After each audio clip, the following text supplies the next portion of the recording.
चलें जी फिर क्वेश्चन की तो चलते हैं। हमारा जो पहला क्वेश्चन है 86 इस टेस्ट का। 3 कॉपर वायर्स गिवन है, 3 डायमेंशंस गिवन है।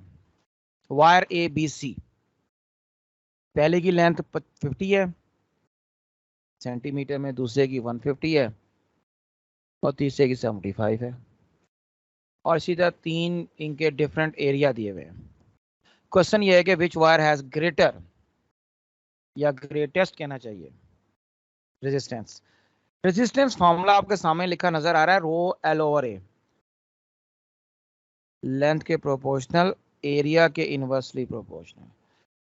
तो वो वायर जिसकी लंबाई सबसे ज्यादा है और मोटाई सबसे कम है, उसकी रेजिस्टेंस सबसे ज्यादा होगी, बीटा या बी वायर। आपका आंसर है, टिक हुआ हुआ है, देख लें। नीचे 87 है, बड़ा सिंपल कि इसमें से कौन सा मटेरियल है इसकी कंडक्टिविटी सबसे ज्यादा है। सिल्वर है वो जी इन गिवन में। वो कंडक्टिविटी का जो टेबल है उसके हिसाब से देख लेना, उसमें वैल्यूज लिखी हुई है कौन किसकी कंडक्टिविटी ज्यादा किसकी कम।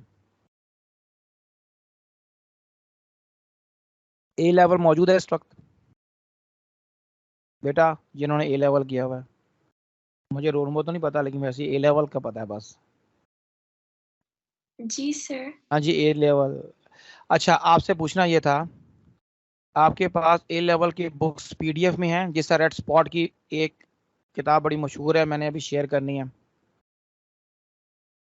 सर मेरे पास वो बुक्स है जो पाकिस्तान में भी यूज हुई थी और जो इस साल का सिलेबस था उसकी भी है। पीडीएफ में है कि नहीं ये बताओ। ये पीडीएफ में ही है। यानी कि फिजिकल फॉर्म में मौजूद है? फिजिकल फॉर्म में भी और सॉफ्ट कॉपी भी, दोनों है। सॉफ्ट कॉपी की बात कर रहा हूँ मैं। जी जी, सॉफ्ट कॉपी है। सॉफ्ट कॉपी, तो मेरा बेटा वो सॉफ्ट कॉपी शेयर कर दो वॉल जी के ऊपर, ठीक है, मैं कर बाकी देती। बच्चियों को फायदा हो जाएगा। ठीक ठीक है, है। ये तुम्हारा काम है, आज लेक्चर के बाद कर देना। जी सर। Okay, thank you. अच्छा सर जी, अब किसी के पास, अब ठहर जाओ, बलोचिस्तान की किताब है कि नहीं? बलोचिस्तान की, वो मुझे अभी यस मिली सर, नहीं। वो है हमारे पास। सॉफ्ट में है? सर वो हमारे जो स्टूडेंट्स का ग्रुप बना हुआ है ना, उसमें उसका लिंक मौजूद है। तो बेटा उसको लिंक को जरा मुझे भिजवा दो, ठीक ओके है? सर।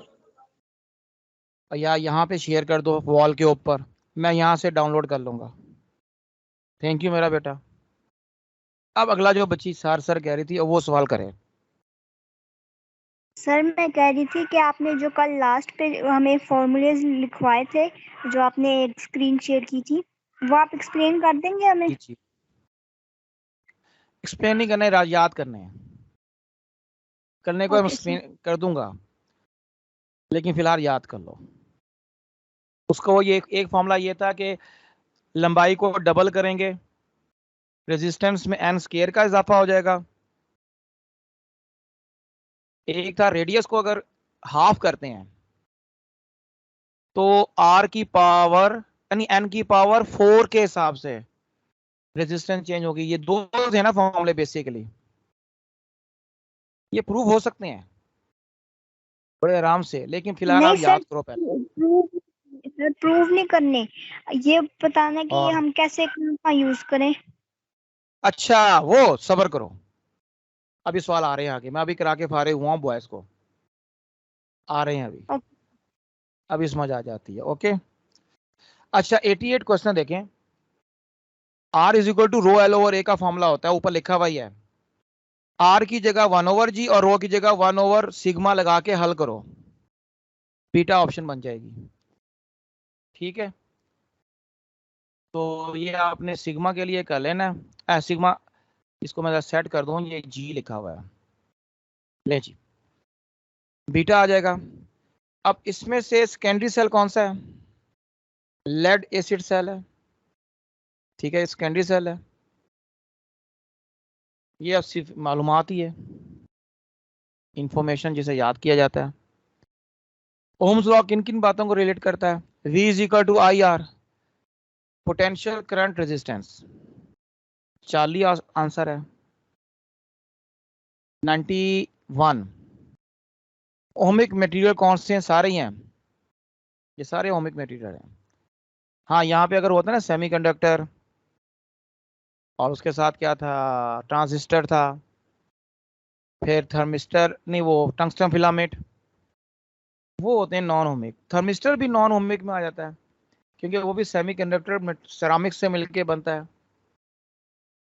तो ये मेटल्स हैं सारी, तो ये आपको पता ही है, ज्यादातर ये ओमिक होते हैं। All of this 91। 92 length of conductor को आपने आधा किया। कार्बन कार्बन तो सेमीकंडक्टर होगा ये ना? क्या चीज?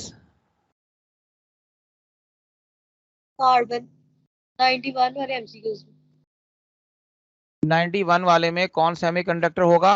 कार्बन। नहीं, कार्बन रजिस्टर है, ये कार्बन नहीं है। ये कार्बन रजिस्टर आपको पता है, जो सेरामिक्स के साथ कार्बन को मिक्स किया जाता है। अब कार्बन सेमीकंडक्टर नहीं है, कंडक्टर है। कार्बन का एलॉय है ना, वो वाला क्या कहते हैं उसको नाम, ग्रेफाइट, वो आपका कंडक्टर है और वो इलेक्ट्रोड्स की जगह इस्तेमाल होता है, जबकि डायमंड की शक्ल में ये नॉन कंडक्टर है। कार्बन फोर्थ ग्रुप में है लेकिन सेमीकंडक्टर नहीं है। सेमीकंडक्टर दो ही हैं फिलहाल, एक जर्मेनियम और एक सिलिकॉन। ठीक है बच्चे, चलें आगे।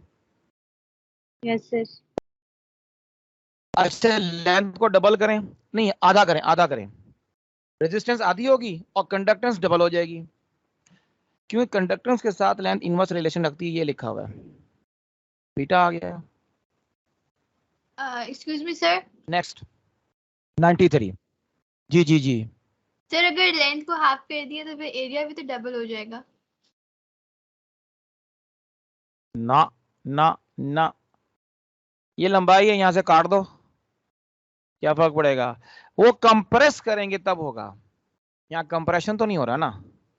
वो एक होता है एक्सटेंशन का वर्ड, एक कंप्रेशन का। एक्सटेंशन में चौड़ाई आधी रह जाती है अगर लंबाई ज्यादा डबल हो जाए, और कंप्रेशन में मोटाई ज्यादा हो जाती है। क्लियर?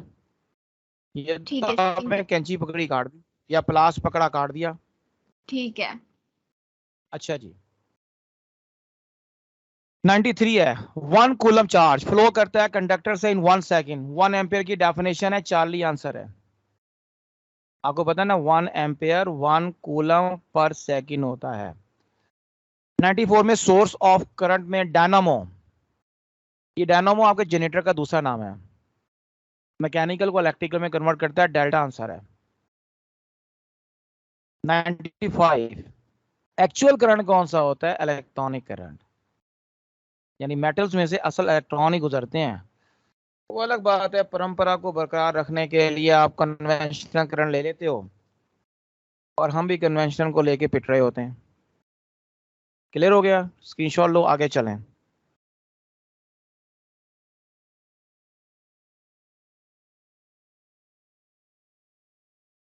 नाइन्टी सिक्स है, छोटा सा न्यूमेरिकल है। चार्ज गिवन है 180, टाइम 18 सेकंड, करंट मालूम करना है। ये मैंने किया हुआ, ये पहले दोनों को डिवाइड करेंगे 10 जवाब आएगा, 40 आंसर है। 97 में 1 इंटू 10 पावर 7 इलेक्ट्रॉन पास होते हैं कंडक्टर में 1 माइक्रो सेकेंड में। मिली एम्पियर में करंट निकालना है, ये वाला फॉर्मूला इस्तेमाल होगा, एन ई ओवर टी वाला। एन की जगह 1 इंटू 10 पावर 7 लगाओ, ई की जगह 1.6 10 पावर माइनस 19, और नीचे टाइम की जगह 1 इंटू 10 पावर -6। -6 ऊपर जाके +6 हो जाएगा 7 के साथ। मैंने एक काम किया, -19 में से -3 ये अलग कर लिया मिली के लिए, और बाकी का आंसर आपको नजर आ रहा होगा। 7 और 6 13, 13 16 में से गए तो -3, ये बीटा बनता है। नेक्स्ट चलते हैं।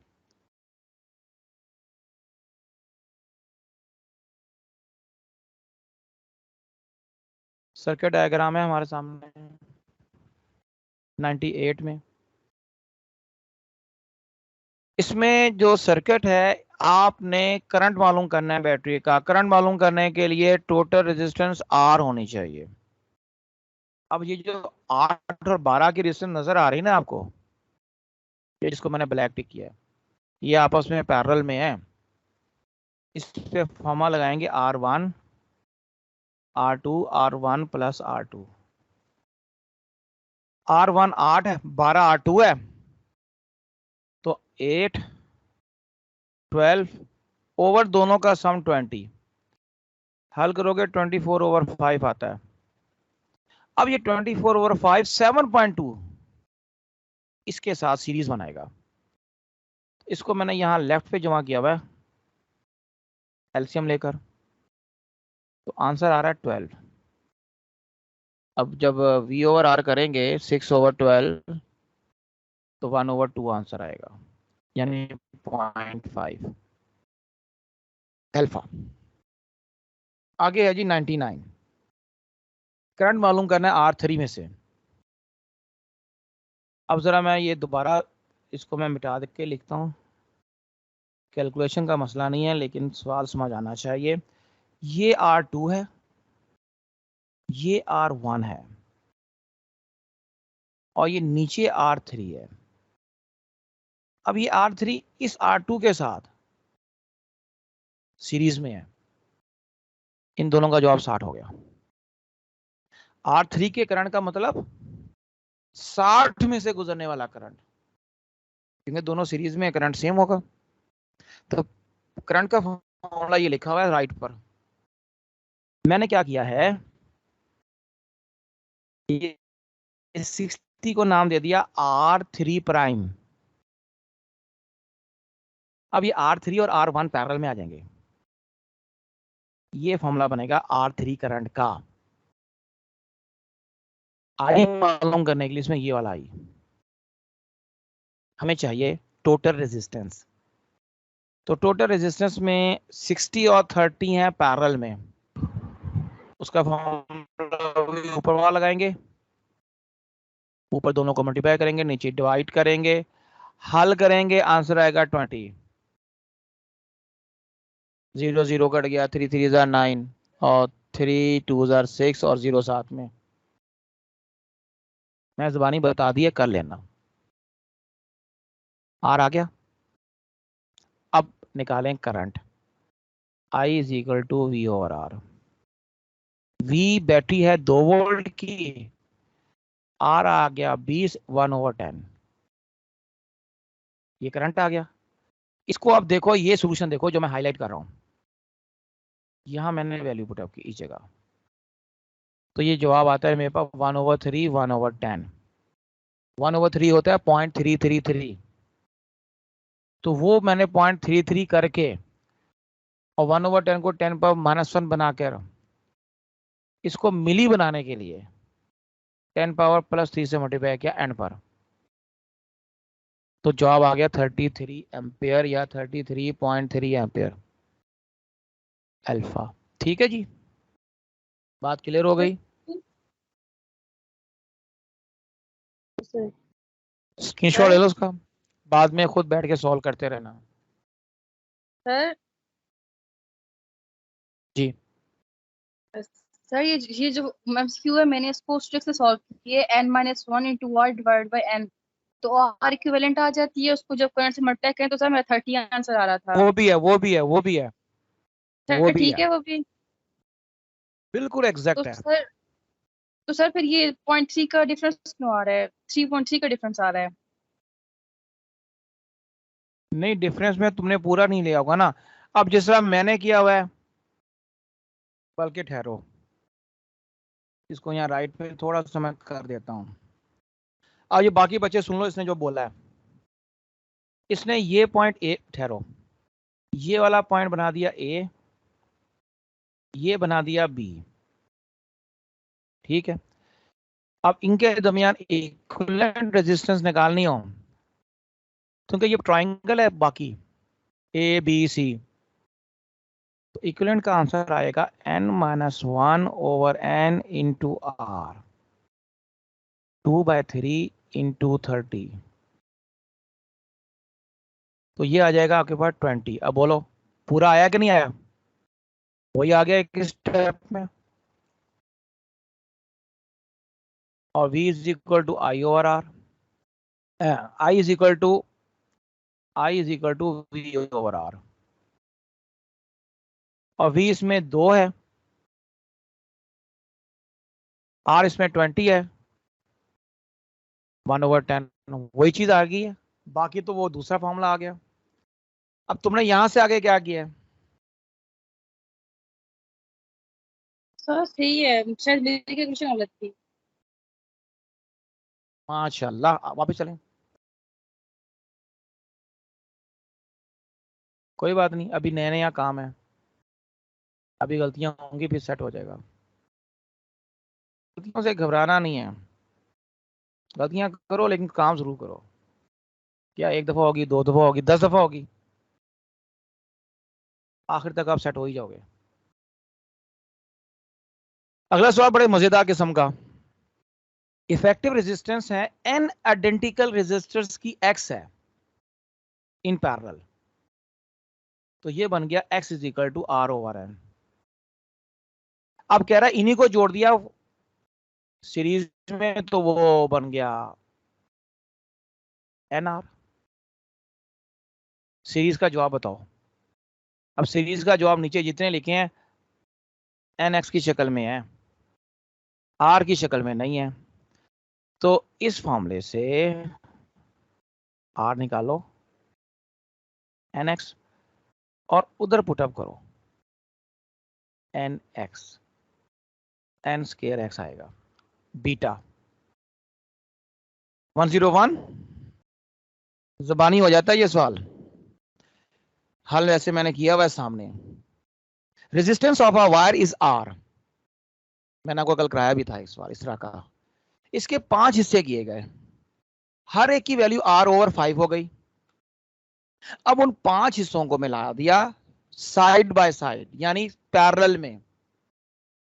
इफेक्टिव क्या होगा? r/5 over 5, r/25। कोई मसला? डेल्टा आंसर है। सर अगर सीरीज में होता तो आर हो जाता। बेटे सीरीज में तो आ रही था, वो वापस वहीं पहुंच जाते हैं जितने चले सी। ठीक है। ठीक है, इसलिए पैरेलल का जवाब होता है। ये तो आपने वही कर लिया, कान पकड़ के वापस वहीं आ गए। आगे पंजाबी का मुहावरा मैं वहां नहीं बोलना चाहता, यहाँ पे रिकॉर्डिंग हो रही है, 102 पे चलते हैं। If the reading on the ammeter A is increases as shown in the figure, तो रीडिंग ऑन वोल्टमीटर क्या होगी? भाई इस सर्किट में आर कांस्टेंट है, रेजिस्टेंस तो वही है ना, तो वी और आई डायरेक्ट हो गए। आई बढ़ाओगे वी बढ़ेगा, चार्ली आंसर है। 103 में सवाल को जरा चेंज किया गया, आपको इक्विवेलेंट का आंसर दे दिया गया, और एक रेजिस्टेंस R1 3 ओम है, R2 मालूम करना है। तो हमने ये किया है कि इसके अंदर ये फॉर्मूला नजर आ रहा होगा आपको, R की जगह लगा देना है 12/7, R1 की जगह 3 और R2 ऐसे का वैसा। इसको क्रॉस मल्टीप्लाई करके हल करोगे, ये चीज यहां जाके पूरी की पूरी मल्टीप्लाई होगी 12 से, और 7 उधर जाके 3 से, तो ये हो जाएगा 12 3 36, 12 R2 21 R2, 12 को जाके 21 से निकाल दो, 9 R2, 9 डिवाइड करेगा 36 को, तो टेबल आपको आने चाहिए, 4 आंसर आता है। इनके टेबल कमजोर हैं, आप याद करें, टेबल आने चाहिए लाजमी। स्क्रीनशॉट लीजिए।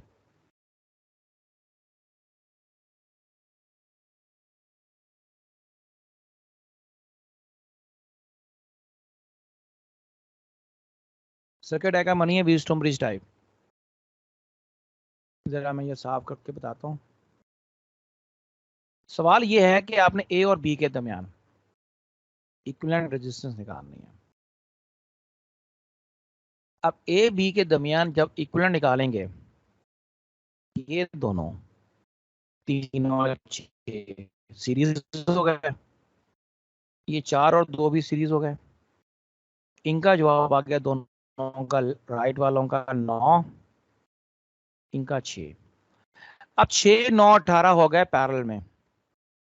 सर ये वाला फॉर्मूला लगाओ 1/, वाला हल करो, आंसर 3 आएगा। जी बोला, जी मेरा बेटा अब बोलो।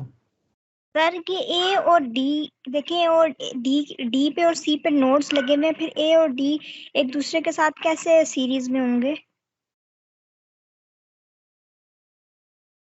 सिर्फ नॉट लगा, तार कोई नहीं लगी, तार कोई लगी है, यानी डी से यहाँ पे कोई तार निकल रही है, कोई नहीं निकल रही नो। है। तो ये सीरीज होगा, आपको धोखा दिया गया और आप धोखे में आ गई। अच्छा, आगे एलसीएम लेना तो आता है ना? यस। चलो, इसकी ऑप्शन क्या बनी 3 वाली, बीटा। 105 पे आ जाओ। एक आपके पास करंट है 2 एम्पेयर का, क्रॉस सेक्शन और कॉइल से गुजर रहा है 1 सेकंड में। How many electron are involve? लो जी, सिंपल है, ये फॉर्मूला लगा हुआ है, NE/T वाला फॉर्मूला। इसको n के लिए अरेंज करके वैल्यू पुटअप करो, हल कर लो, बीटा आंसर आएगा। ठीक है, अगला बहुत ही आसान है। 30 ओम की एक रेजिस्टेंस थी, उसको बेंड किया गया और ट्रायंगल बना दी गई, इक्विलेटरल ट्रायंगल, यानी 30 के 3 हिस्से हो गए, 10 10 10। ये डायग्राम बनी हुई है। अब जिससे वो अभी बेटी ने जिससे हल किया था, इसको उसी तरह हल कर लो। n-1 over n into r, 2/3 into 10, 20/3, 6.6, 40 answer है। 107 एक डायग्राम है सीरीज सर्किट की, उस पे डिफरेंट पोटेंशियल 0 के बाद 5, 7.5 और 10 वोल्ट डिस्ट्रीब्यूटेड है।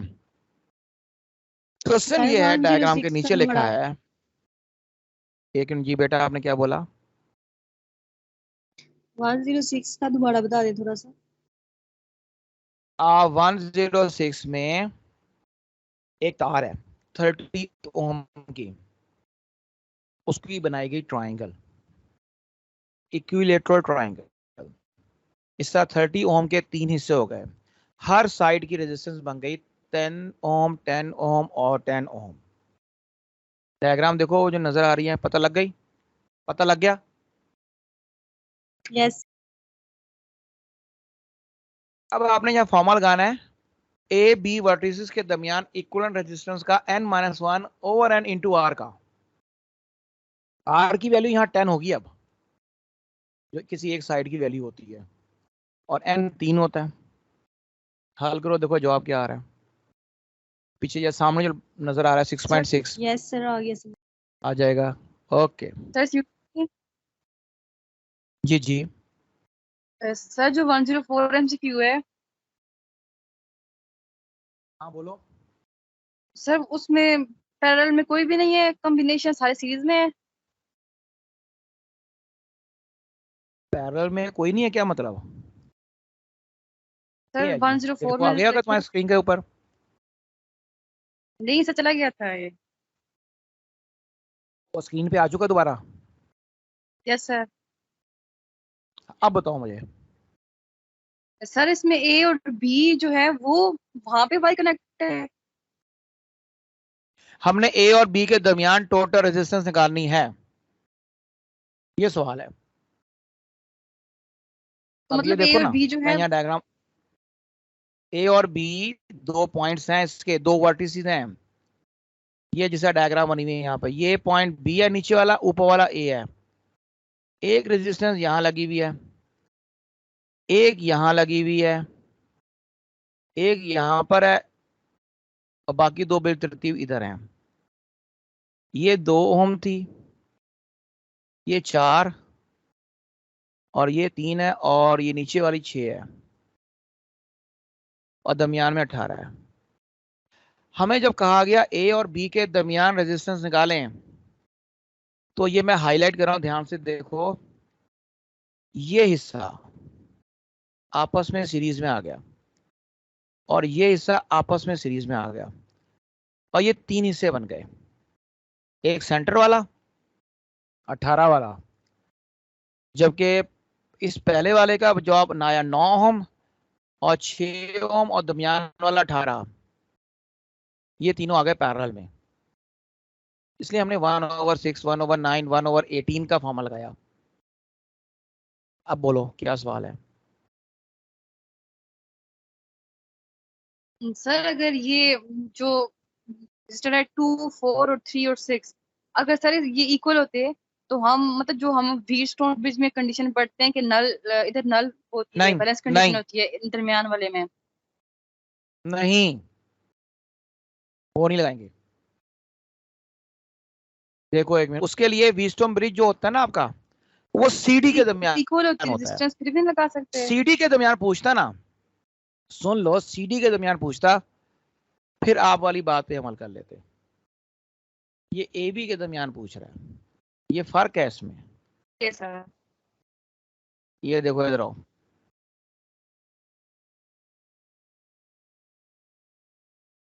व्हीटस्टोन ब्रिज का एक और नोट कर लो बात। ये अभी कहाँ गया, ये रहा। ये अगर वो ये इस पॉइंट और इस पॉइंट के दरमियान कहता, ये भी 2 होता, ये भी 2 होता, ये भी 2 होता, ये भी 2 होता और ये सारा 2 होता, उस केस में अगर ये सी और डी के दरमियान रेजिस्टेंस पूछता, हम कहते R = 2 है। उसमें ये सेंटर वाले को इग्नोर कर देते हैं, ए बी को इग्नोर कर देते हैं, ए बी के दरमियान रेजिस्टेंस को। बात समझ आई? अब ये ए बी का, अब यही सवाल जो सामने नजर आ रहा है, ए बी के अक्रॉस होता तो उसी तरीके से करते जिस तरीके से साइड ये लेफ्ट वाला मैंने कर चुका हूं, यानी 2 और 2 सीरीज में आ जाते, ये 4 होते, अगले वाले भी 2 2 4 हो जाते, सेंटर वाले 2 के साथ पैरेलल में हो जाते हैं। बात समझ आई? फिर इसका जवाब बनना था 1। Yes sir. ये नोट कर लो, ये डायग्राम जो है ना राइट वाली जिसमें 2 2 लिखा है, इसकी अगर हम रेजिस्टेंस निकालें ए बी के दरमियान, तो जरा सब लोग कैलकुलेट करो कितना आंसर आता है। मेरे हिसाब से तो 1 आ रहा है, मैंने जल्दी जल्दी किया। 1 मिनट दे रहा हूं, करो।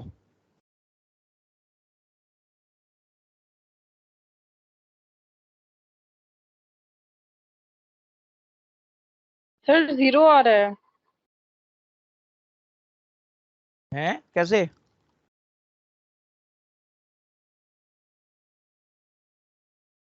सर ये इक्वल है ना, ए और बी में तो नल कंडीशन आ जाएगी।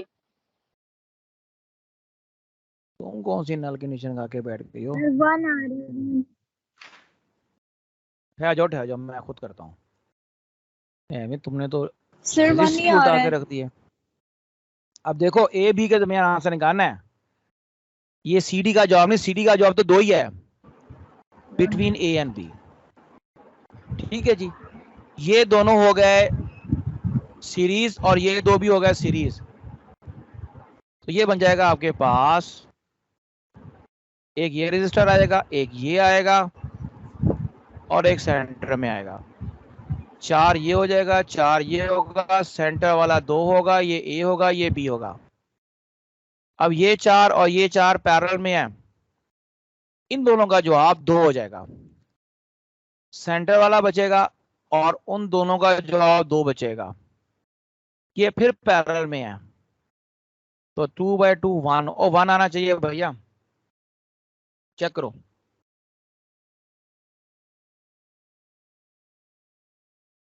सर पता लग 1 गया ही कि आ नहीं? रहा है। ओके, आपका भी सही हो गया। आ रहा है।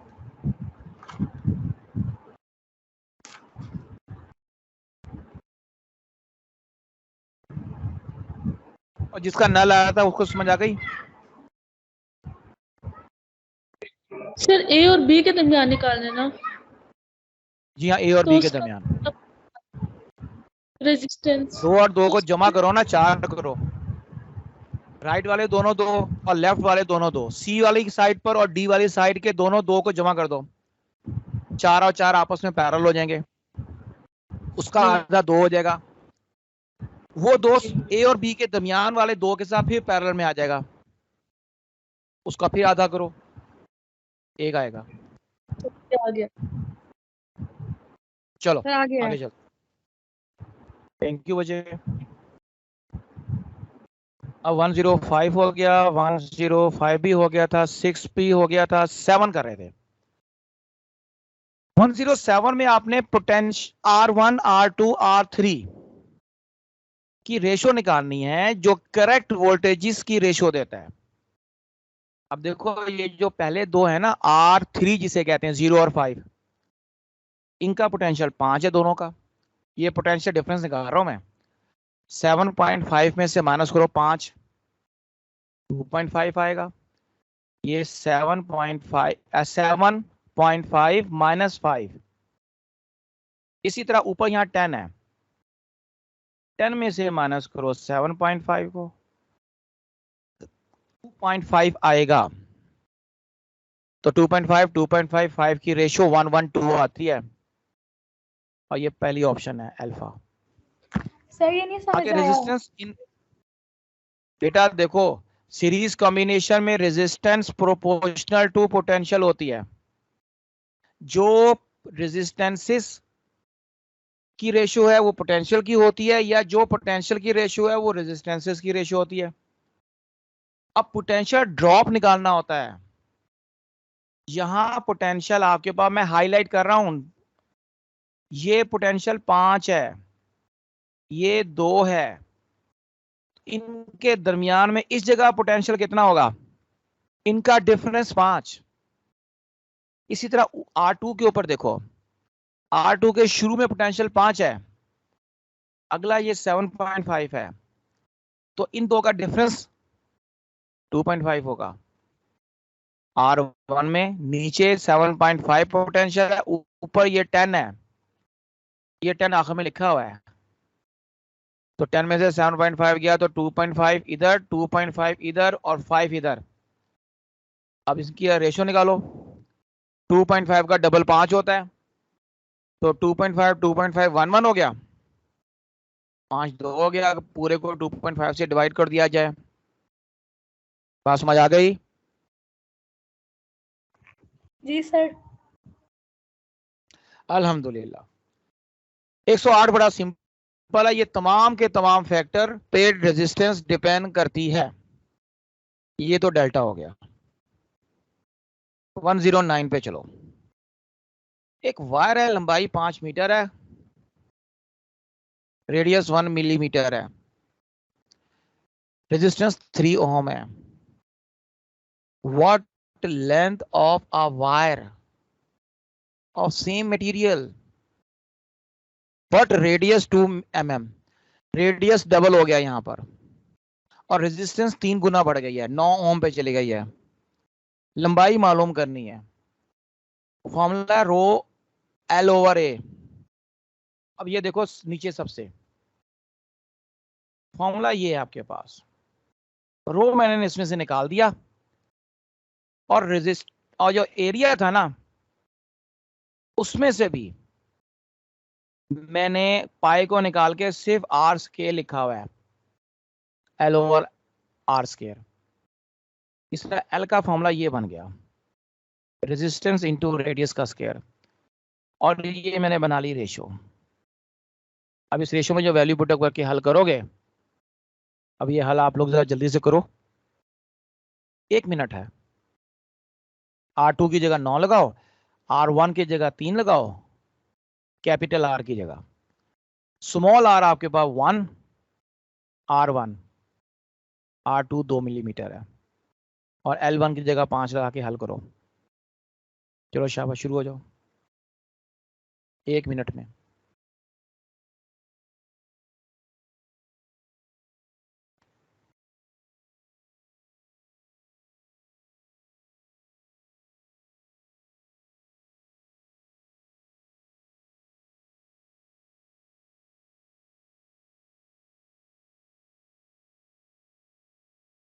सर हो गया। आंसर बोलो। एक मिनट।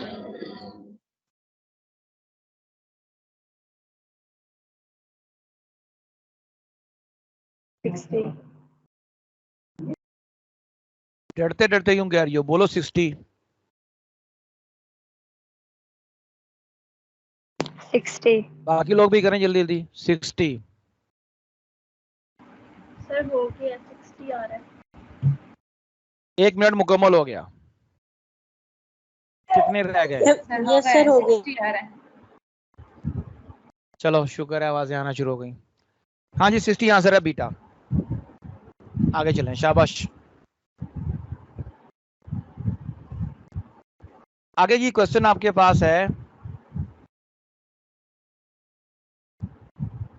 110।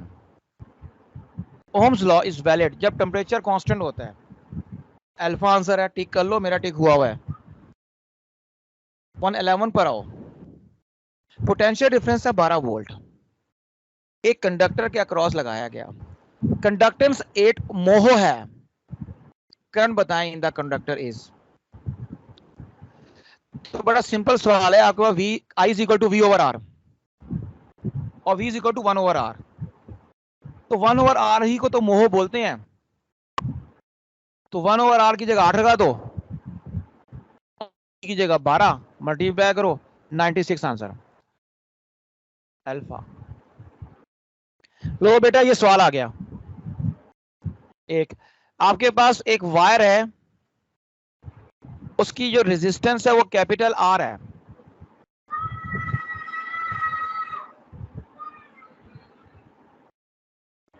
एक अनदर वायर है आइडेंटिकल मटेरियल की, except for half its diameter. अब ध्यान करना, डायमीटर पे फर्क पड़ा है, आधा डायमीटर है। और आपसे पूछा जा रहा है कि what would be the resistance. ये सवाल है आपके पास 112। अब देखें डायमीटर आधा होने का मतलब क्या है, रेडियस आधा है।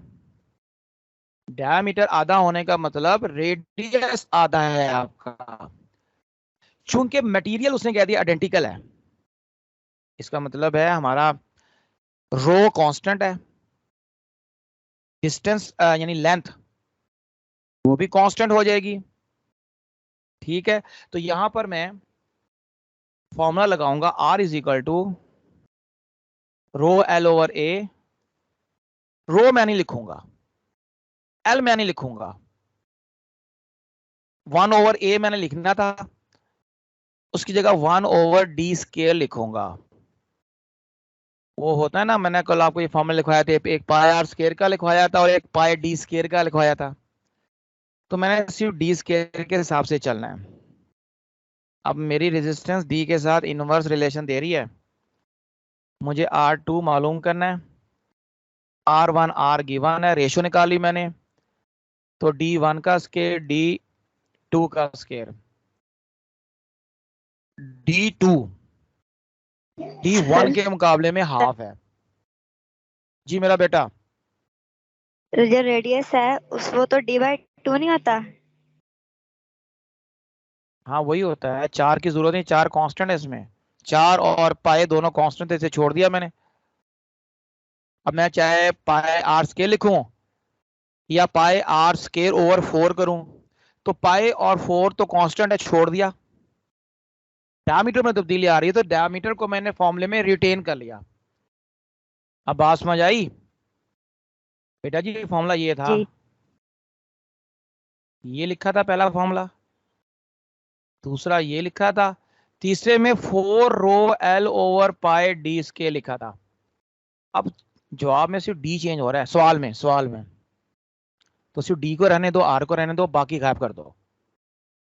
ये टेक्निक होती है। अब यहाँ पर डी, अब D2 क्या है, D1/2, जो फिजिक्स का D1/2 का स्कॉलर स्क्वायर कर दो। अंदर इसका आंसर सेम एज आ रही है। क्या कह रहे हो? जो फिजिक्स का स्कॉलर है ना पंजाब बुक का, उसमें इसका आंसर हाँ हाँ डेल्टा सेम एज आर। कितना कितना आंसर है? Same as R. ये जवाब की समझ नहीं आ रही है, आप जो बोल रहे हो। सेम एज उसमें आर? जी अच्छा सेम बोला है वर्ड तुमने, सेम जी जैसे आर का है ना। अच्छा ठीक है, मैं अब यहाँ हल कर रहा हूँ, देख लेते हैं बेटा। ये आर ऊपर चला गया, ये कट गया। अब ये R2 R1 की रेशो आ गई है। R2 आएगा 4R1 या 4R। ये देखो चार्ली आ रहा है, तो सेम नहीं है, वहां भी जाके सही करो। चलो ठीक है, आगे चलो। 113, if the temperature of a conductor is increased, तो जारी बात product of resistivity and conductivity constant.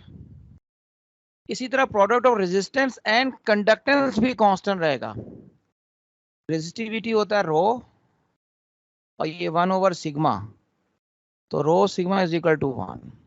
Beta जवाब है इसका। तो अगले में रेजिस्टिविटी गिवन है, कंडक्टिविटी निकालनी है, तो बेटा 1 ओवर कर दो। 1 over resistivity is equal to conductivity, ये डेल्टा जवाब आ गया। सेमेन किसका यूनिट है? मोह का। Conductance beta. यहां तक क्लियर हो गए? आगे चलें, स्क्रीनशॉट पकड़ लो।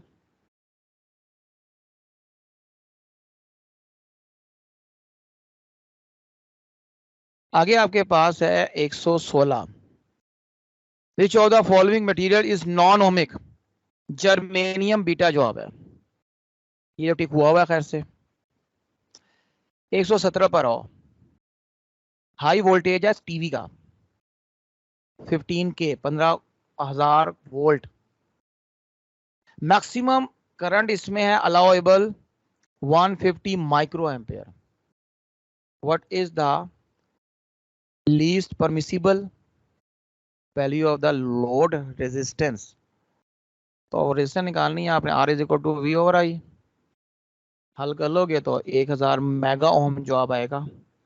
ये सॉल्व यहाँ पे साइड पे हुआ हुआ ही है, लेकिन आप खुद करेंगे थोड़ी बहुत कैलकुलेशन। 118 पर आए, बड़ा simple. R is equal to V over I लिखा है ना। अगर आप वोल्टेज डबल करते हो तो रेजिस्टेंस कांस्टेंट रहेगी, क्योंकि ये रिलेशन तभी वैलिड होता है जब R कांस्टेंट रहे।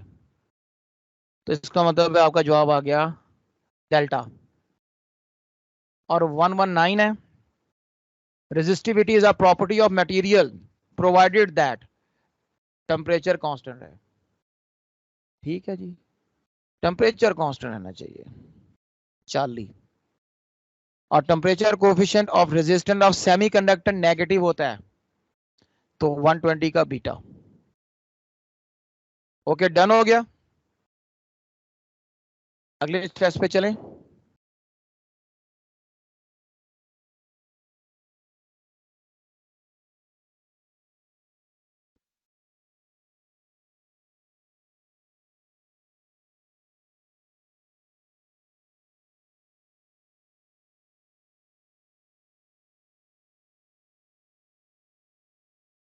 नेक्स्ट टेस्ट है जी टेस्ट नंबर 6। 86 क्वेश्चन इसका पहला क्वेश्चन, यानी a device for which resistance is constant for all currents ohmic device होती है। 12 वोल्ट की बैटरी है, इसमें 1.5 वोल्ट के सेल लगे हैं। कितने? 12 को 1.5 से डिवाइड करो, 8 आंसर आएगा 40। रेजिस्टिविटी का यूनिट 88 में 40 है। ओम मीटर 89 में रेसिप्रोकल ऑफ रेजिस्टिविटी कंडक्टिविटी कहलाता है। ये सिंपल डेफिनेशंस हैं आपकी। अब विच of the following material possesses greater resistivity? Silicon, क्योंकि सिलिकॉन वाहिद सेमीकंडक्टर है इसके अंदर, बाकी तो इसमें कंडक्टर हैं। 91 पर आ जाएं। फ्यूज क्या है? Safety device. पहली बात ये सेफ्टी डिवाइस है। अगर ये सेफ्टी डिवाइस है तो पहली दो ऑप्शन तो नहीं होंगी। 40 में लिखा हुआ है सेफ्टी मटेरियल है, सेफ्टी डिवाइस है that serve to protect the circuit component जब शॉर्ट सर्किट होता है। 40 सही ऑप्शन है इसकी। डेल्टा को मैं पढ़ देता हूं कि आपको पता लगे कि कह रहा है safety device that turns on the alarm. नहीं, वो अलार्म जो होता है गेट होता है। आपने प्रैक्टिकल पर नहीं किया है कि नहीं किया फायर अलार्म का? तो आपको पता है एक सेंसर होता है, उसमें गेट लगा होता है, तो इसलिए यहाँ पे ये चीज नहीं आएगी। 92 में which of the following is correct? Nickel cadmium is not rechargeable. उसके बाद कह रहा है lead acid cell is not rechargeable. अच्छा, डैनियल सेल इज रिचार्जेबल और Leclanche cell is not rechargeable. Leclanche तो रिचार्जेबल नहीं होता, डैनियल भी रिचार्जेबल नहीं होता। हाँ जी सर ये जो ये सेल्स वाले हैं चार्जेबल और नॉन चार्जेबल, ये हमें कहाँ से इंफॉर्मेशन मिलेगी? ये वाली ये बुक में तो नहीं है।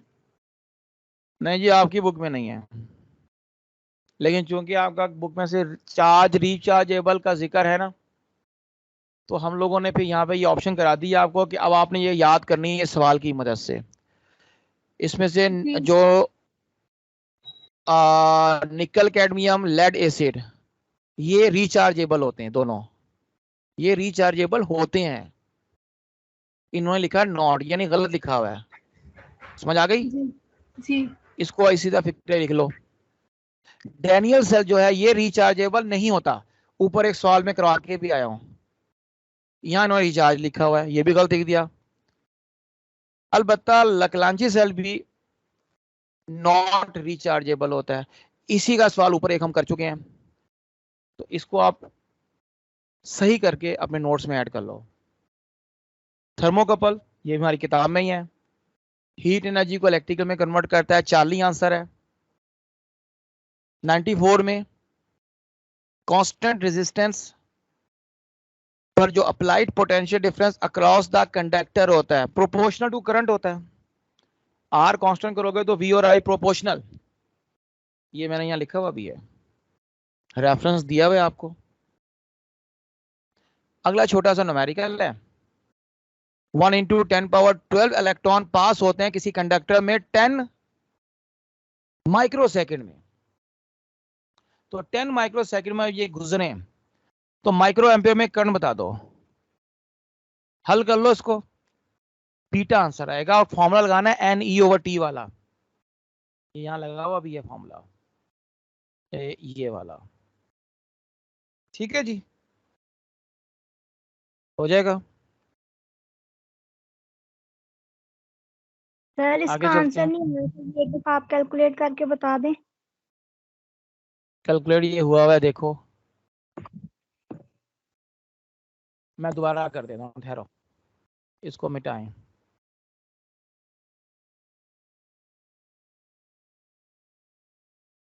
ले जी चेक करें। तादाद है 1 इंटू 10 पावर 12, ई है 1.6 10 पावर -19 और टाइम दिया 10 माइक्रो 10 इंटू 10 पावर -6। ले जी अब आप इसको हल करें। ये जो चीज है आपस में मिलके 10 पावर -5 बना देगा, नीचे वाला ऊपर जाके +5 हो जाएगा। 1 इंटू 10 पावर 12 +5 -19 और 1.6। 1.6 को लिखो 16/10 इंटू 10 पावर, अब ये 19 है और ये 17 बना ना, 12 और 5 का, ये बन गया -2। इसको लेके जाना माइक्रो एम्पेयर में, तो 10 पावर +6 से मल्टीप्लाई कर दो, ये माइक्रो एम्पेयर बन गया। मिली एम्पेयर बनाना होता तो 10 पावर +3 से मल्टीप्लाई करता, मेगा एम्पेयर बनाना होता तो 10 पावर -6 से मल्टीप्लाई करता। यानी जिस प्रीफिक्स में कन्वर्ट करना है उसकी पावर उल्टा के मल्टीप्लाई करना है। मतलब माइनस पावर की जगह प्लस, प्लस की जगह माइनस। अब देख लो, ये 6 में से 2 गए, 10 पावर कितना बना 4। नीचे 10 मौजूद है, वो एक पावर और काट देगा, 16 और 10 पावर 3 बना, ये 16,000 पूरा पूरा आ गया बीटा। ठीक है,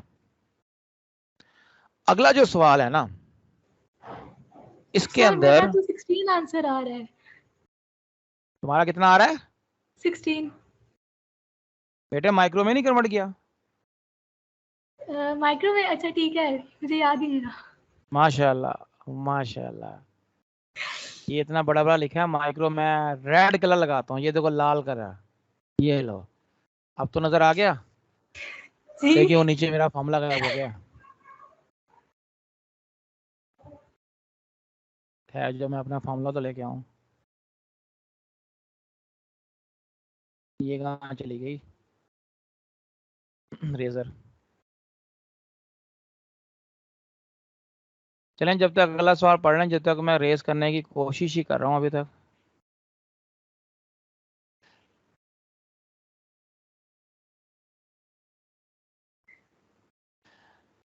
When will 5 coulomb of charge pass a point in an electrical circuit?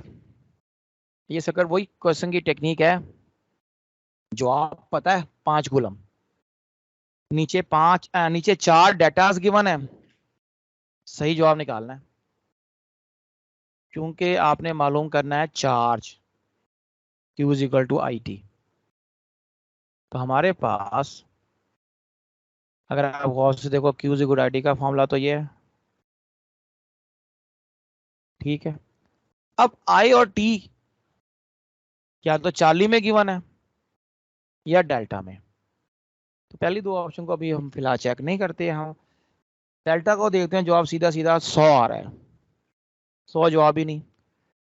तो चार्ली को चेक करेंगे, 25 मिली एम्पेयर को मल्टीप्लाई करेंगे 200 सेकेंड के साथ, 25 मिली का मतलब बन गया 25 ओवर 1000, और नीचे 200 से मल्टीप्लाई करेंगे तो इसका जवाब 5 आ गया, तो यही हमारा आंसर है।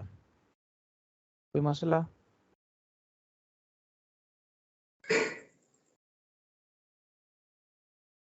नेक्स्ट,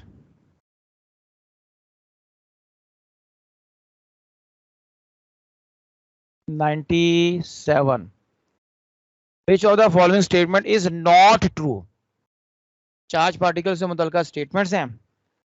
पहली में चार्ज कैरियर इलेक्ट्रोलाइट में आयन होते हैं, पॉजिटिव नेगेटिव होते हैं, हमें पता है, सही है।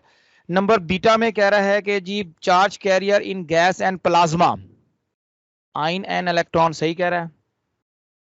चार्ली में चार्ज कैरियर इन सेमीकंडक्टर में आयन एंड होल कह रहा है, इलेक्ट्रॉन एंड होल होते हैं, ये गलत है। चार्ली हमारा ऑप्शन है। 98, आपने इसमें एमीटर का करंट मालूम करना है, I1, मैंने उसको I1 से रिप्रेजेंट किया हुआ है, और एमीटर में जो रेजिस्टेंस लगी है 12 ओम R1, नीचे 24 लगी है R2। 2 तरीके हैं करने के, एक तो जो मैं आपको पहले कराया हुआ फॉर्मूले का, फॉर्मूला ये आपके सामने लिखा हुआ इधर का।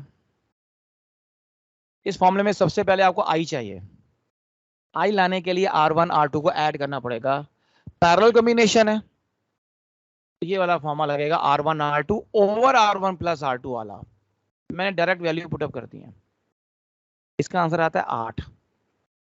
इसको I is equal to V over R में लगा के टोटल करंट 3 निकाल लोगे, ठीक है।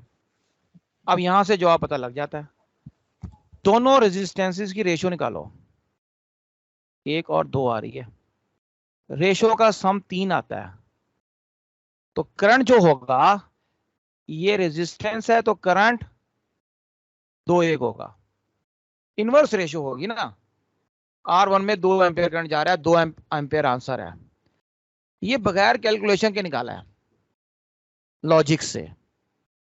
कैलकुलेशन करना चाहोगे तो फिर ये तरीकाकार होगा, R2 की वैल्यू आपके पास होती है 24, नीचे 24 और 12 का सम, और यहाँ टोटल करंट 3। इसका जवाब भी 2 ही आएगा हल करके। ठीक है बच्चे, आगे चलते हैं। सर हम कोई ऐसे सवाल कर है तो सकते बता। हैं कि R2 को क्या हम कह रहे हो? निगलेक्ट, हम ऐसे कर सकते हैं कि हम R2 को निगलेक्ट कर दें, उसके ऊपर वाला सर्किट यूज करें और उससे हम करंट की वैल्यू फाइंड कर लें। एक मिनट, ये वाला फॉर्मूला, चूंकि R1 R2 पैरेलल में, दोनों का पोटेंशियल सेम होगा, तो फॉर्मूला बनेगा I1 is equal to V over R1, ये लगेगा। ठीक है, V है 24, R1 12 है, तो यहां से ये भी कर सकते हो। ओके, और बोलो, समझ आ गया सबको? ये काम पैरेलल में हो जाता है, बड़े आराम से डायरेक्ट आप करंट निकाल लेते हो अगर पोटेंशियल कांस्टेंट है तो। ठीक है, और ये 3 तरीके हो गए अब आपके पास। आगे चलते हैं। 99 तो सिंपल है, आपको पता ही है, वो ट्राइंगल वाला एक सवाल जो अभी किया था, लेकिन ये थोड़ा सा ट्विस्ट है सवाल में। एक वायर है, उसकी रेजिस्टेंस 16 ओम है, उसका स्केयर बनाया गया, 16 के 4 हिस्से करो, 4 4 4, हर साइड की रेजिस्टेंस 4 हो गई। अब effective resistance between any two diagonal निकालनी है। अगर ये डायगोनल का सवाल ना होता, वही सवाल होता है ट्रायंगल वाला जो पीछे पढ़ के आए, तो कहता हमें कि ए और बी पॉइंट जो हैं, ये ए है और ये बी है, ये ब्लैक कर दिया मैंने, इनके दरमियान रेजिस्टेंस निकालो, तो हम फॉर्मूला ये वाला यूज करते, और उस सूरत में आंसर आता 3/4 इंटू 4 इज इक्वल टू 3। लेकिन अब जो आंसर निकालना है वो डायगोनल में निकालना है, यानी ये जिसको मैं ब्लैक लाइन कर रहा हूं, इसके गिर्द। अब इसके गिर्द 2 रेजिस्टेंसेस 4 4 की बी साइड पे लगी हैं, बी एंड पर, और 4 4 की डी एंड पे लगी हैं। ये आपस में किस कॉम्बिनेशन में है? 4 4, कौन बताएगा? सीरीज या पैरेलल? 4 4 आपस में, सीरीज में। सीरीज सर सीरीज में सीरीज। है। ठीक है बेटा, इन दोनों का जवाब आ गया 8, ऊपर वालों का भी आ गया 8। अब 8 8 का कौन सा कॉम्बिनेशन होगा? पैरेलल कितनी देर? Parallel parallel. हाँ जी, तो R बाय N का फॉर्मूला लगाओ, 8/2। 4 आंसर आ गया बड़े आराम से। ये काम 5 से 10 या 15 सेकंड में हो जाता है। एक दफा दोबारा बता देंगे। ठीक है, एक दफा दोबारा। ये एक दफा दोबारा का मतलब यह है कि साफ सुथरी जगह पे बताएं। लो मेरा बेटा, ये हमने स्केयर बना दिया। ठीक है,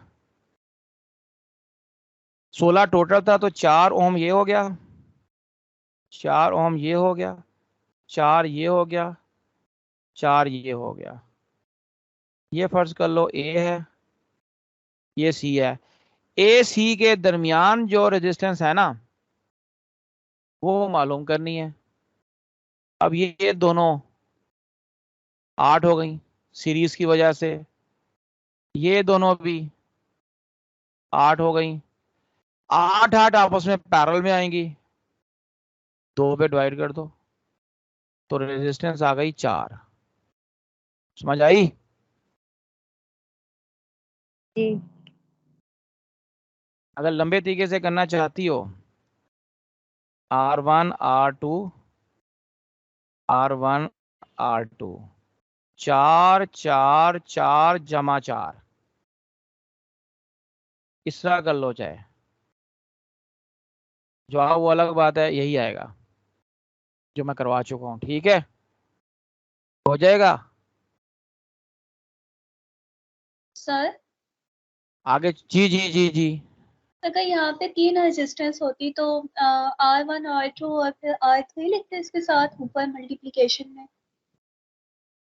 अगर 3 होती, मैंने जी कल फॉर्मूला लिखवाया था, R1 R2 R2 R3 R3 R1 वापस, और तीनों का सम नीचे, फिर ये बनता है formula 1/R1 1 over plus 1/R2 plus 1/R3 का, और नीचे तीनों की मल्टीप्लीकेशन, सर ये क्योंकि पैरेलल हमारे के पास लिए कॉम्बिनेशन में, एक मिनट सुन लो, हम जब ये सॉल्व करते हैं तो हमारे पास नीचे जो आता है, मैं इसको एक मिनट दोबारा करता हूँ, ये उल्ट हो गया। ये देखो अब 1/R 1/R1 1/R2 1/R3, LCM आएगा R1 R2 R3, और ऊपर आएगा R1 की जगह R2 R3, R2 के सामने R1 R3, और यहाँ आएगा R1 R2। ये 1/R का आएगा। जब आप R करोगे तो ऊपर तीनों के प्रोडक्ट्स और नीचे सम ये वाले आएंगे।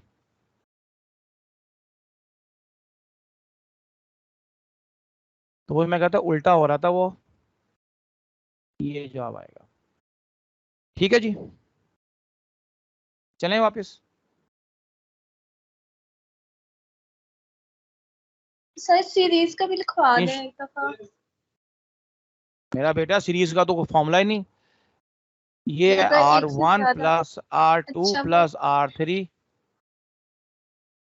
वो तो सिंपल है। ओके। चलें वापस। you. जी। चलें जी, 100 के ऊपर आ जाओ। आपके पास 3 रेजिस्टेंसेस नजर आ रही हैं, ऊपर वाली R है, नीचे वाली 2R और फिर 2R। ये जो दोनों 2R हैं, इनका कॉम्बिनेशन आपस में क्या है? पैरेलल। इनका इक्विवेलेंट आंसर क्या आएगा? जल्दी बताओ। R R। जब इनका इंक्लूड करेंगे तो ये R 2R का आंसर, और ये R इधर आ गए, सबसे ऊपर वाला R। अब कह रहा है सर्किट में 1 एम्पियर करंट जा रहा हो तो ऊपर वाली R में से कितना करंट जाएगा? इसमें से। तो 1 एम्पियर अगर आ रहा है, हमने नीचे वाले दोनों को जमा कर दिया तो ऊपर और नीचे रेजिस्टेंसेस इक्वल हो गई। आधा करंट 1/2 एम्पियर नीचे से, 1/2 ऊपर से, यानी 0.5 बीटा आंसर है। बात समझ आ गई? नेक्स्ट बड़ा सिंपल है। इनमें से कौन सी डिवाइस है? विच of the following is the device with variable slope, यानी कर्व आए graph, non ohmic, in other words non ohmic.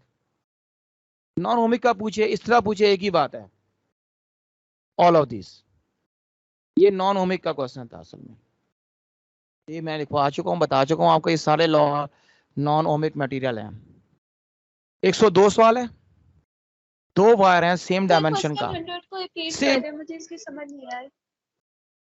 कौन से क्वेश्चन की? क्वेश्चन नंबर 100 जो इससे ऊपर था। क्वेश्चन नंबर 100 में बेटा जो सर्किट डायग्राम है उसको जरा फोकस करो। कितनी रेजिस्टेंसेस लगी बताओ? 3। उनके नाम बोलो, उनकी वैल्यू बोलो।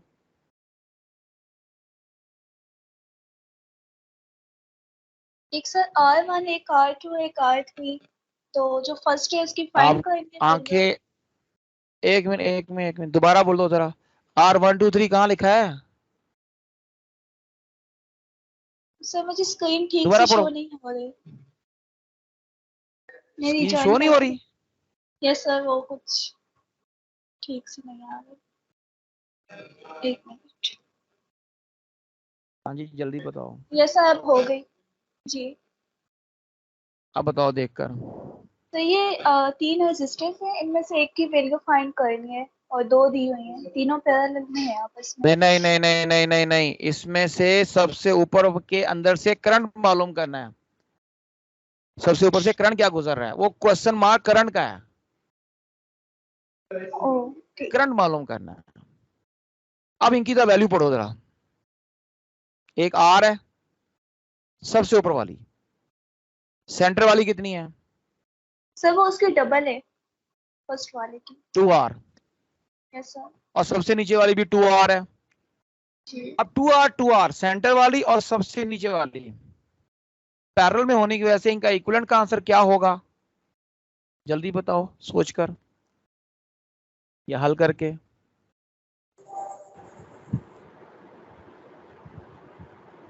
हाँ जी, क्या आंसर होगा?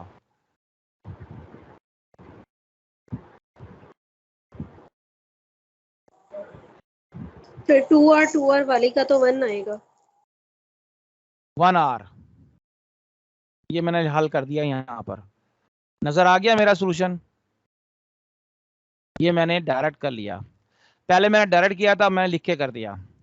अब इन दोनों को जब हम मिला देंगे तो हमारा सर्किट ये वाला बन जाएगा।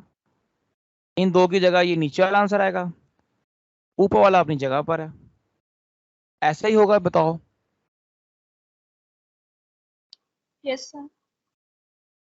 अब दोनों रेजिस्टेंसेस बराबर हो गई, पैरेलल में हो गई, दोनों का करंट बराबर होगा। एक करंट दो हिस्सों में डिवाइड होगा। करंट 1 एम्पियर है, दो हिस्से करो जरा 1 के, 1 के दो हिस्से करो।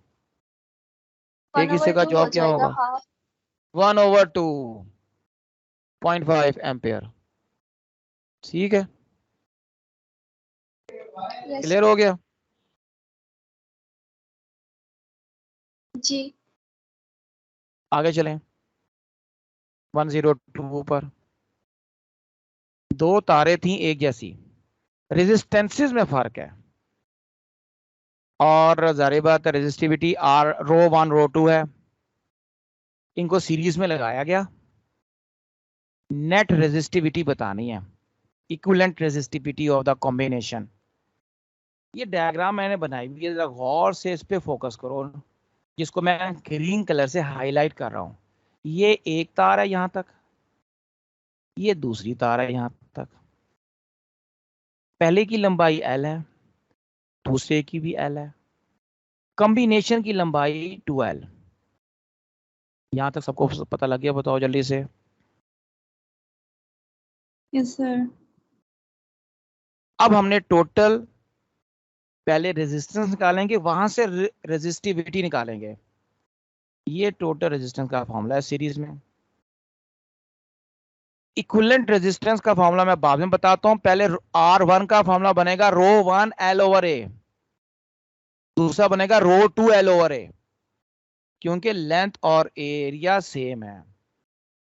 लेकिन जब लेफ्ट साइड पे लिखेंगे, जिसको मैं रेड कलर से हाईलाइट कर रहा हूं, ये चीज, इसके अंदर 2L लिखेंगे, क्योंकि ये नेट रेजिस्टेंस है और नेट कॉम्बिनेशन की लंबाई 2L है। L/2 कैंसिल कर दो, रो ई का जवाब, इक्विवेलेंट का आंसर रो 1 रो 2/2, यानी अल्फा आंसर। क्लियर हो गया बच्चे?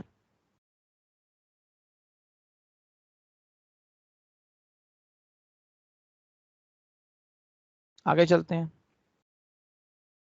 लो जी, ये क्वेश्चन आ गया जो आप फॉर्मूले का जिक्र एक बच्ची कर रही थी। 103, एक वायर को स्ट्रेच किया, रेडियस हाफ हो गया, इनिशियल रेजिस्टेंस R थी, नई रेजिस्टेंस बताओ। तो फॉर्मूला मैंने ये वाला पढ़ाया था कि अगर R प्राइम यानी कि जो नया रेडियस है वो R/N के बराबर है, तो रेजिस्टेंस N पावर 4 टाइम्स हो जाएगी ओरिजिनल वैल्यू का, तो 2 पावर 4 16 बीटा आंसर है। सही है?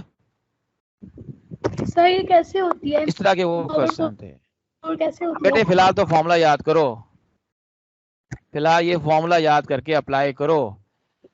कैसे के चक्कर में पढ़ोगे तो आंसर लंबा हो जाएगा, हमने टाइम बचाना है।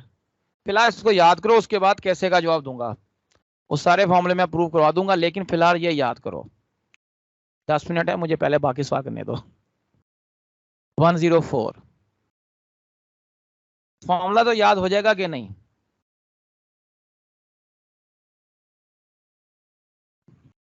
हो जाएगा। चलें अल्हम्दुलिल्लाह। अगला सवाल टेक्निकली है, जुबानी भी हो जाता है और लिखकर भी हो जाता है। लेंथ ऑफ वायर को डबल किया गया, कंडक्टेंस का सवाल है।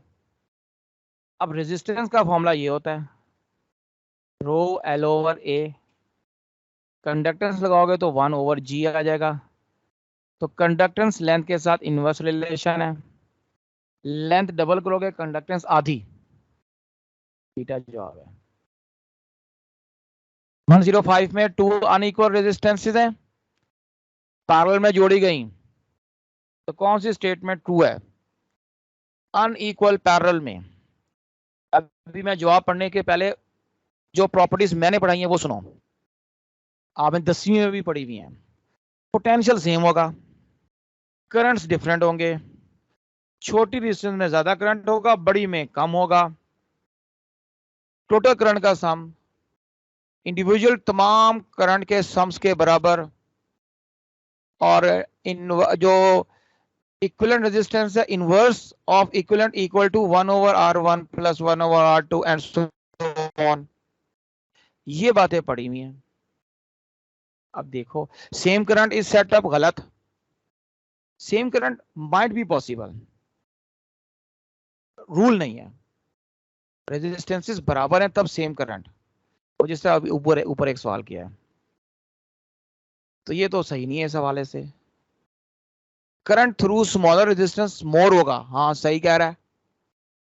करंट थ्रू लार्जर रेजिस्टेंस मोर, ना भाई, स्मॉलर में लार्ज होता है, तो सिर्फ बीटा सही है। ओके 106 पर आओ।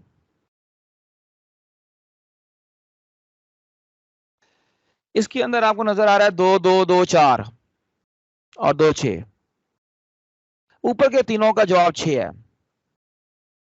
अब वो 6 इस 2 के साथ हो गया पैरेलल में, इसका जब आप इक्विवेलेंट निकालेंगे तो R1 into R2 over R1 plus R2, वो 1.5 आ जाता है। वो मैंने लिखा हुआ राइट पर। करंट मालूम करना है सर्किट का, तो V ओवर R, V है 1.5, 1.5 से कटा 1 आंसर है अल्फा। अल्लाह भी चुनना सा शॉर्ट क्वेश्चन MCQ है। 3 एम्पियर का करंट गुजर रहा है 1.5 मिनट में। करंट चार्ज बता दें, Q is equal to IT apply कर दो और T को 60 से मल्टीप्लाई करो, मिनट को सेकंड में कन्वर्ट करोगे, 270 आंसर है। 108 बड़ा सिंपल है, इसमें सिर्फ अल्फा का फॉर्मूला बताना है, वो बीटा में लिखा हुआ है। और 109 में स्टूडेंट करंट मेजर कर रहा है 0.5 एम्पियर, उसको मिली में कन्वर्ट करना है, तो बेटा 0.5 को 10 पावर प्लस 3 से मल्टीप्लाई कर दो। अभी सिखाया आपको ऊपर माइक्रो में, तो डेल्टा आंसर आ गया। 110 आपको पता है ट्राइंगल का मशहूर मारूफ सवाल हो चुका। अब तो 3 ओम की 3 रेजिस्टेंसेस हैं, 3 ओम की, मिला के ट्राइंगल बना दी। बिटवीन एनी 2 टर्मिनल रेजिस्टेंस बता दें, n-1 over n into R का फॉर्मूला।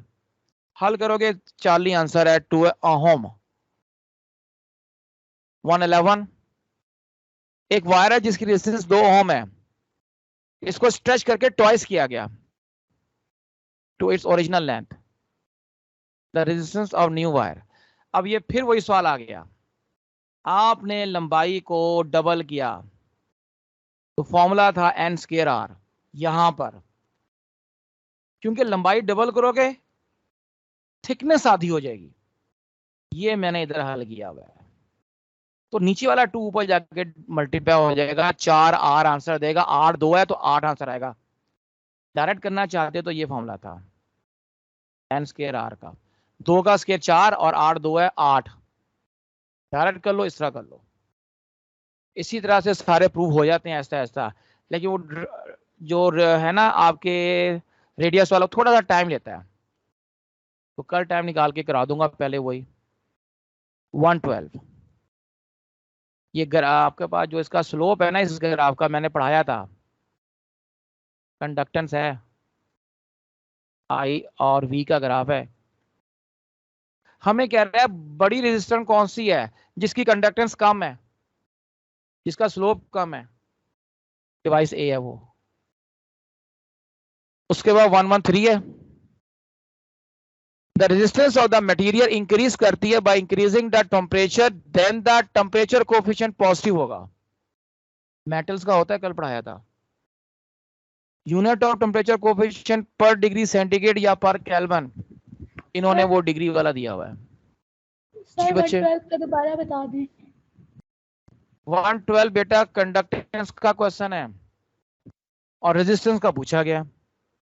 इस ग्राफ का जो स्लोप है कंडक्टेंस के बराबर है, स्लोप ज्यादा कंडक्टेंस ज्यादा, और इस ग्राफ का slope inversely proportional to resistance है और डायरेक्टली प्रोपोर्शनल टू कंडक्टेंस है। तो जिसका स्लोप कम उसकी रेजिस्टेंस ज्यादा। उसने पूछा है ग्रेटर रेजिस्टेंस, तो स्लोप कम किसकी है बताओ? जिसका ये एंगल छोटा नजर आ रहा है, एक एंगल यहां तक है और एक वहां तक है, तो थीटा ए छोटा है या थीटा बी छोटा है बताओ? ए हाँ जी, जो एक्स एक्सिस की तरफ झुका हुआ है और जो वाई की तरफ है वो बड़ा एंगल है, बड़ी स्लोप है। समझ आ गई? जी यस सर। चलें आगे चलें। 115 है बेटा, एक बैटरी है जिसके ऊपर 9 वोल्ट लिखा है। इसका मतलब क्या है? 9 जॉउल वर्क हो रहा है 1 कूलम चार्ज पर। बस ये मतलब है, बीटा में लिखा हुआ है ये बात। 116 पर आओ। What is the current in 3 × 10⁻⁶ ohm resistor? Resistor पता है, पोटेंशियल डिफरेंस पता है, तो सिर्फ V/R का फॉर्मूला लगा के हल कर लेना। बीटा जवाब है। I/V ये क्या कहलाती है? कंडक्टेंस। अभी वो ग्राफ में बता कर आया हूं। इसका जवाब बीटा है। 117 का 118। Conductance of IV graph of ohmic material makes 60 degree. तो ओमिक मटेरियल की जो कंडक्टेंस है उसका एंगल है 60 डिग्री विद बोथ एक्सिस लिखेगा, विद एक्स एक्सिस है। तो इसका आपने कंडक्टेंस की वैल्यू बतानी है तो इसका स्लोप निकाल लो। टेंजेंट 60, स्लोप टेंजेंट होता है, मैंने कल पढ़ाया था, ये √3 होता है। बेटा अपना जब माइक बंद करो, तुम्हारे घर वालों की आवाजें बहुत आ रही हैं, सवाल करते हुए ऑन कर लेना। थैंक यू बेटा। तो मोह यूनिट होगा, 40 आंसर है, टिक हुआ है। 119 में the resistance of a conductor जिसकी लंबाई 1 मीटर और एरिया 1 मीटर स्क्वायर हो। ये लेक्चर में पढ़ाया था मैंने, ये आपका ओम मीटर यूनिट बन जाता है, उसका रेजिस्टिविटी है ये बीटा। और 120 में रेजिस्टेंस एक कॉइल का 100 डिग्री सेंटीग्रेड पर 4.2 है। तो ये RT का जवाब है। ये फॉर्मूला यहां लिखा है, मैं हाईलाइट कर रहा हूं, ये वाला। इसके अंदर RT की जगह 4.2 यानी 42/10 लगाया मैंने। R0 तो मुझे मालूम करना है। अल्फा की वैल्यू 0.004 को 4/1000 लगाया, 100 से मल्टीप्लाई कर दिया, चेंज इन टेम्परेचर। 100 कट गया, 4/10 बचा, एलसीएम लेके 14/10 बना। 10 दोनों तरफ का कट गया, 42 को डिवाइड करना है 14 से, तो R0 आएगा 3 ओम। जी बेटा डन। कोई सवाल है तो बताओ।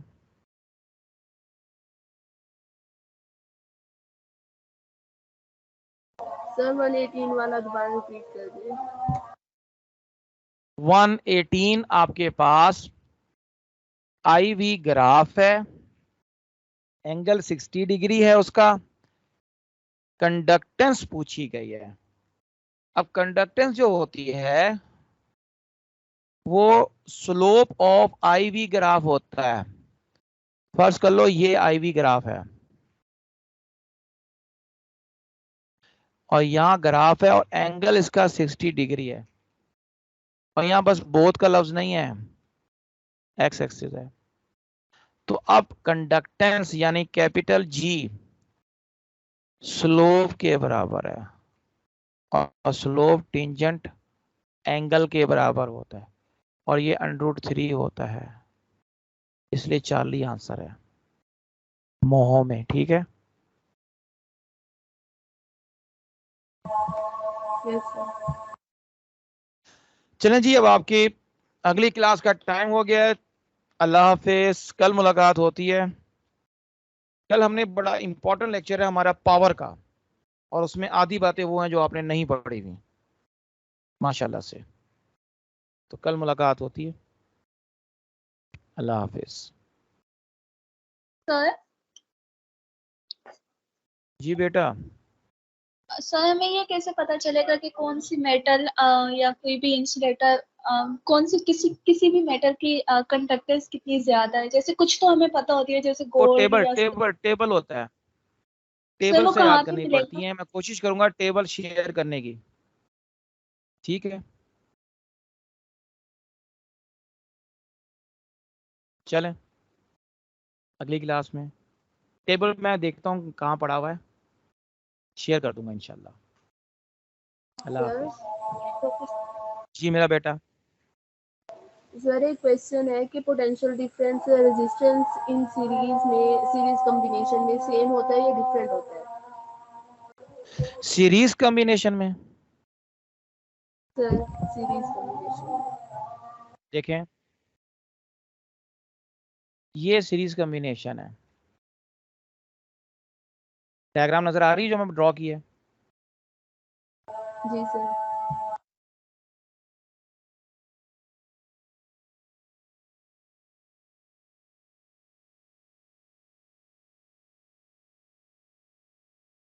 ये टोटल पोटेंशियल वी है इसका। अब ये टोटल पोटेंशियल सारे पोटेंशियल्स के सम के बराबर है। एक चीज ये और दूसरी बात, करंट चूंकि सब में से सेम है तो V is equal to I R के मुताबिक V प्रोपोर्शनल टू R है, यानी पोटेंशियल रेजिस्टेंस के साथ प्रोपोर्शनल है। रेजिस्टेंस ज्यादा पोटेंशियल ज्यादा, रेजिस्टेंस कम पोटेंशियल कम। रेजिस्टेंस डिफरेंट है पोटेंशियल डिफरेंट है। रेजिस्टेंस सेम है, पोटेंशियल ड्रॉप भी सेम हो जाएगा। ये पोटेंशियल ड्रॉप का मतलब ये होता है, ये अगर पॉइंट ए है ये बी है, तो ए और बी पे जो अलग अलग पोटेंशियल है उनका फर्क V1 है। समझ आ गई? Yes sir, thank you. चलें जी, ठीक है, काफी। चलें अब बंद कर दूं? चलें ठीक है, अल्लाह हाफिज।